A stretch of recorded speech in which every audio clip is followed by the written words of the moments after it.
Ilang beses na kayong pumunta ngayon dito? Bali, pangalawa, Dok. Nung una, nag-enroll sa program.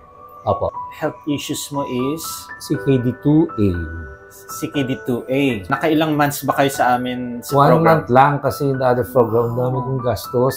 So ano nangyari nung 1 month na monitoring? Basta sabi mo sa akin, after ng 1 month, ituloy-tuloy ko lang. Ano man yung ginagawa ko, ganun lang. No rice, no pasta. So yun, nasa safe food list lang tayo. Opo. Saka yung kinakain ko kasi yung protein is around 54 grams per day. Okay.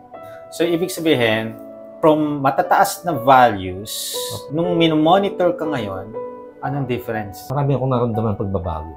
Nung una yung aking palpitation. Pag naglalakad ako, nawala yun. Okay. Sabi ng anak ko tsaka yung wife ko, nawala daw yung hili ko. In 3 days of doing strict, clean, low carb, Talagang malaking pagbabago. Saka, di ba, pinapakita ko sa yung mga pagbaba.